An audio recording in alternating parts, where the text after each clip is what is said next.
دشمنی رکھے 3 دن سے زیادہ. کسی بھی مسلمان پر یہ حلال نہیں کہ دوسرے مسلمان سے وہ 3 دن سے زیادہ جدا رہے, دشمنی رکھے.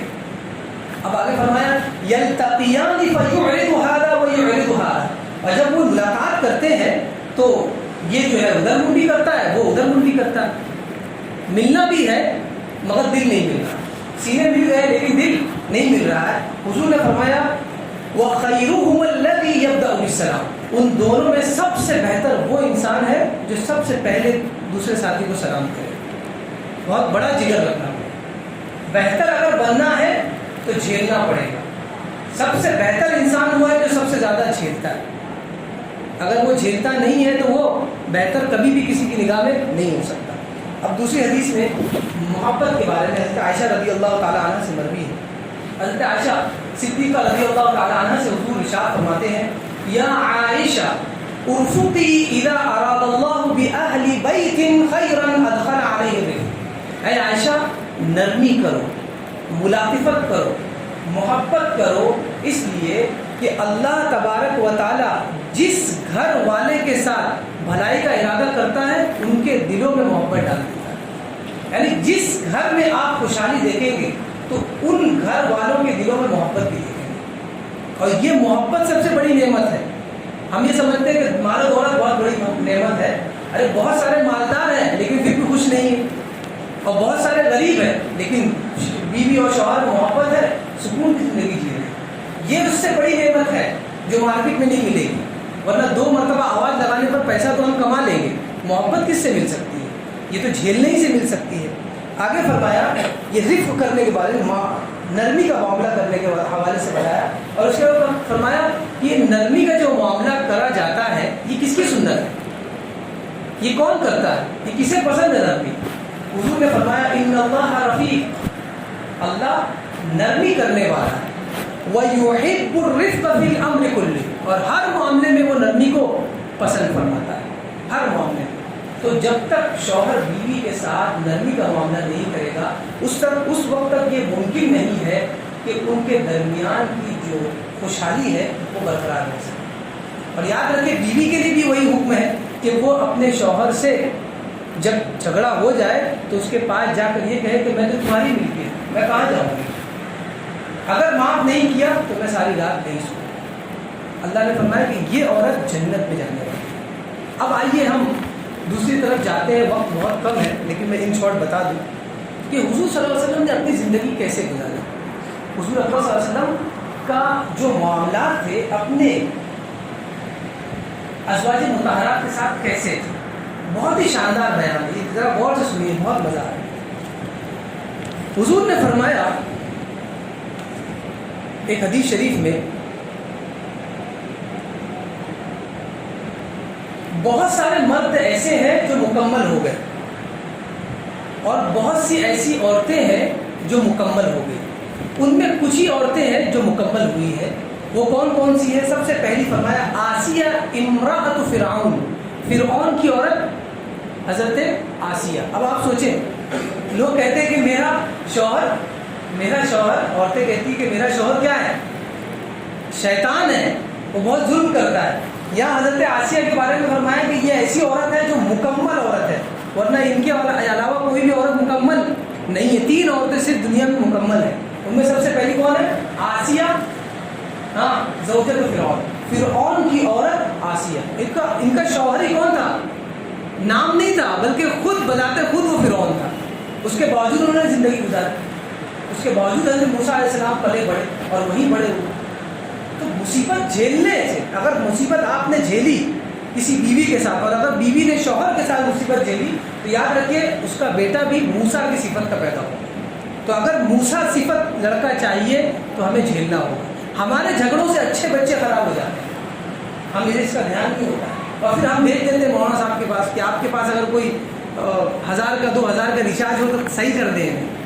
ارے سر, پیسوں سے صحیح نہیں ہوتے ہیں, یہ آپ ہی سے صحیح ہو سکتے ہیں. آپ کے بچے دوسروں سے کہاں سے صحیح ہونے والے؟ جب آپ کا کھاتے ہیں تو دوسرے کا کیسے سنیں گے؟ آپ ہی کا سنیں گے نا. تو یہ نرمی ملاطفت جب آپ اپنے درمیان نہیں رکھیں گے تو بچوں میں کہاں سے آئیں گے؟ پھر حضور نے فرمایا وَمَرْيَمْ بِنْتُ عِمْرَان, اور عمران کی بیٹی مریم یہ بھی مکمل عورت ہے. آگے فرمایا وَإِنَّ فَضْلَ عَائِشَةَ عَلَى النِّسَاءِ كَفَضْلِ الثَّرِيدِ عَلَى سَائِرِ الطَّعَامِ.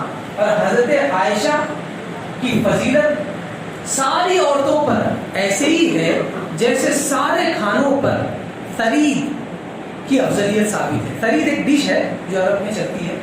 کہا کہ جس طرح ثرید سارے کھانوں سے بہتر ہے اس طرح عائشہ ساری عورتوں سے بہتر ہے. ایک واقعہ میں عرض کر دوں. حضرت عائشہ صدیقہ رضی اللہ تعالیٰ عنہ حضور کے ساتھ تھی, ایک جنگ میں جا رہے تھے. حضور صلی اللہ علیہ وسلم نے لشکر کو کہا کہ آپ لوگ آگے چلیں, اور پھر حضرت عائشہ صدیقہ رضی اللہ تعالیٰ عنہ کی طرف متوجہ ہوئے اور فرمایا دوڑ لگائیں ہم لوگ. دیکھیے یہ محبت کا معاملہ, یہ محبت تو کبھی نہیں ملے گی. اور اس کے بعد کہتے ہیں کہ سامنے سے محبت ہے. حضور سید الانبیاء والرسل حضرت عائشہ نے فرماتے عائشہ دوڑ لگاؤ گی, دیکھتے کون جیتتا ہے. حضرت عائشہ نے کہا کہ ٹھیک ہے. اور پھر جب دوڑ لگی تو حضرت عائشہ خود فرماتی ہے کہ میں نے حضور صلی اللہ علیہ وسلم سے سبقت دے, یعنی میں نے حضور کو ہرا دیا, حضور ہار گئے اور میں آگے نکل گئی, دوڑ میں رننگ میں جیت گئی. اس کے بعد کئی سال گزرے اور اس کے بعد حضرت عائشہ صدیقہ رضی اللہ تعالیٰ عنہ جب پہلی دوڑ لگی تو جوان تھی, اس کے بعد عمر ہوئی تو موٹی تازی ہو گئی. اور اس کے بعد پھر نبی پاک صلی اللہ علیہ وسلم نے عرض کی, ارشاد فرمایا عائشہ دوڑ لگاؤ گی؟ تو حضرت عائشہ نے کہا بالکل. اب اس مرتبہ جب دوڑ لگی تو کون جیتا؟ حضور صلی اللہ علیہ وسلم جیت گئے. دیکھیے یہ معاملات ہے, کسی میں یہ معاملات ہے, معاملات ہمارے اندر یہ معاملات ہی نہیں, یہ محبت ہے. اب ہم وظیفہ ڈھونڈتے بیٹھے کہ بتائیں کیسے محبت پیدا ہوگی, کچھ پانی میں 4 دن ڈبا کے رکھو پھر اس کو, بھائی یہ سب محبت ہے.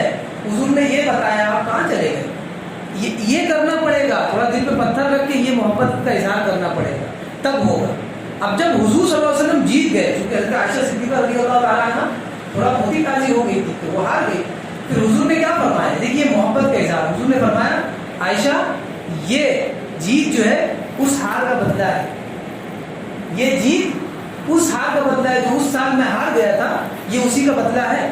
اب آپ سوچے اتنی پرانی بات ان کو یاد تھی, حضور صلی اللہ علیہ وسلم کو اتنی پرانی دوڑ جو ہوئی تھی وہ بھی ان کو یاد تھی. یہاں تو پتہ ہی نہیں ہے بچے کتنے ہیں, یہاں پتہ ہی نہیں کہ بچوں کا نام کیا ہے, یہاں پتہ ہی نہیں کہ بچے کہاں پڑھ رہے ہیں, پتہ ہی نہیں کہ بچے آتے ہیں تو ہوم ورک کرتے ہیں کہ بھی نہیں کرتے. اور اس کے بعد کہنے کا ہمارے بچوں میں یار محبت تھی. آپ میں کون سی محبت ہے؟ ہم میں جب محبت ہوگی تبھی تو بات آگے بڑھے گی. ایک اور حدیث میں عرض کر دوں, تھوڑا بہت اصل میں حدیث بہت سارے جمع ہو گئے اور بات بھی بہت ساری ہے اور بہت دلچسپ موضوع بھی ہے, اور یہ اصلاح معاشرہ کے لیے بہت ضروری ہے. ہم گھر گھر جا کے اصلاح کرنے سے بہتر ہے کہ خود کے گھر میں اصلاح کر لیں, گھر شاندار ہو جائے گا. حضرت عائشہ صدیقہ رضی اللہ تعالی عنہ سے مروی حدیث ہے, آپ فرماتی ہے کہ ایک مرتبہ حضرت عائشہ صدیقہ نے حضور سے عرض کی کیف تحبنی یا رسول اللہ. کیا عرض کی؟ کیف تحب, کیف حبک لی یا رسول اللہ. یا رسول اللہ آپ مجھ سے کیسی محبت فرماتے ہیں یا کتنی محبت فرماتے ہیں. یہ نہیں فرمایا حل تحبنی, کیا آپ مجھ سے محبت, آج سب عورتیں یہی کہتی ہیں کہ آپ مجھ سے محبت کرتے ہیں کہ نہیں کرتے ہیں. لیکن حضرت عائشہ نے کیا درس دیا کہ عورت بیوی شوہر سے کیا پوچھے, آپ مجھ سے کیسی محبت کرتے ہیں. محبت تو ہے تبھی تو ساتھ ہے. حضرت عائشہ نے کیا درس دیا, فرمایا کہ حضور آپ مجھ سے کیسی محبت کرتے ہیں, کتنی محبت کرتے ہیں. حضور نے جواب دیکھیے کتنا شاندار دیا. حضور نے ارشاد فرمایا کعقدۃ الحبل, بالکل ان شارٹ. حضور نے فرمایا میری محبت آپ سے ایسے ہی ہے جیسے رسی میں گانٹھ. رسی میں جب گانٹھ باندھ دی جاتی ہے تو کون کھول سکتا ہے اسے, سیدھا رسی کاٹنی پڑتی ہے. تو کہا جس طرح رسی میں گانٹھ ہوتی ہے نا, اس طرح ہماری اور آپ کی محبت ہے. یہ ہو گیا. اب اس کے بعد حضرت عائشہ فرماتی ہے کہ دن گزرنے کے بعد, کئی دن گزرنے کے بعد جب بھی موقع ملتا تو میں حضور سے فرماتی, حضرت عائشہ حضور صلی اللہ علیہ وسلم سے عرض کرتی, فرماتی کیف العقدہ, بولے وہ گانٹھ کا حال کیسا ہے. کیا فرماتی؟ عرض کرتی یا رسول اللہ وہ گانٹھ کیسی ہے. تو حضور فرماتے اعلیٰ حالیہ, وہ ویسی ہی جیسے پہلے تھی. یہ محبت ہے, یہ حضور نے ہمیں محبت سکھائی ہے. کبھی یہ محبت ہم اپنے زندگی میں بھی اپلائی کریں. اللہ تبارک و تعالیٰ کی بارگاہ میں دعا ہے کہ ہمیں حضور صلی اللہ علیہ وسلم کے ہر احکام پر عمل کرنے کی توفیق عطا فرمائے اور ہمارے درمیان جو بھی چپکلیشیں ہو بیوی اور شوہر کے درمیان، اللہ تبارک و تعالیٰ اپنے فضل و کرم سے اسے دور فرمائے۔ وما علینا